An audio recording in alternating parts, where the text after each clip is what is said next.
Well, hello there. I'm Pete LaFrance, the Old Growler. Welcome to Jerkin Around. You see, I just finished topping off a beer that we've just had a tasting of. It is from our friends at Sound and Fury here in beautiful downtown Brooklyn. It is their Dark Star Smoked Dark Lager. Smoked Dark Lager, there it is. All right, well, most folks when they get through with a tasting, they'll have themselves a cracker to cleanse the palate. Maybe a piece of cheese if they're hungry. Not the Old Growler. No, sir. The Old Growler likes a little bit of beef jerky. Why? Well, when I worked for Bev Media magazine as an editor, I used to go to wine tastings. And the vintners would put out a plate of cheese to go with the wine tastings. Yeah. So I would go and I would taste the beer, taste the wine, have a little cheese, taste the wine, have a little cheese. Okay, that's fine. I was wondering why they put the cheese out. So one time I went and I tasted the wine without the cheese. And it turns out that my tasting notes were a little bit different than my compatriots. They were giving a little bit higher ratings than I was. And I figured it out was that the cheese can make a so-so wine taste really good, and it can make a really great wine just taste fantastic. So, why do I choose beef jerky? Well, I'll tell you why. The richness of the beef goes so well with that malty flavor, that nice full grain malty flavor. And a little bit of smoke, a little bit of salty in there. That's where the hops come in. And that can really be a great combination. I get my beef jerky. Well, this is the last part of it, the last bit, so I don't know what I'm going to do. But this jerky comes from up in Canterbury, New Hampshire. It is from Fox Country Smokehouse, and it is their basic beef jerky. All right, well, what do we got here?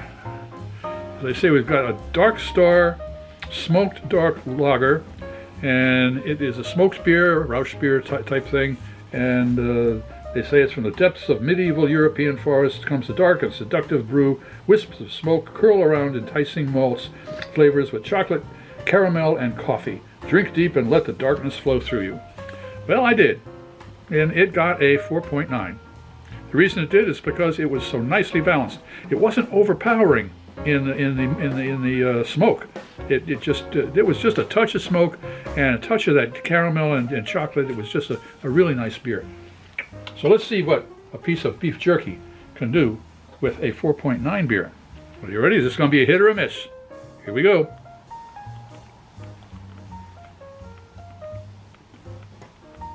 Oh.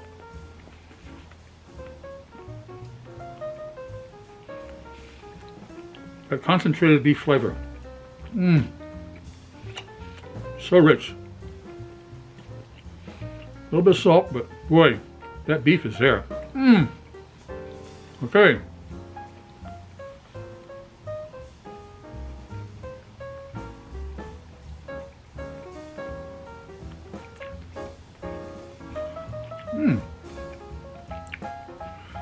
Not too bad. And I say that because if the two sets of the beefy flavor and the smokiness and the sweetness, the smokiness and the saltiness, and this has got that very rich chocolate and coffee and just a touch of smoke. It's an outstanding beer. But they're kind of dancing with. They're not dancing with each other. They're kind of dancing in the same place, but they're just not connecting.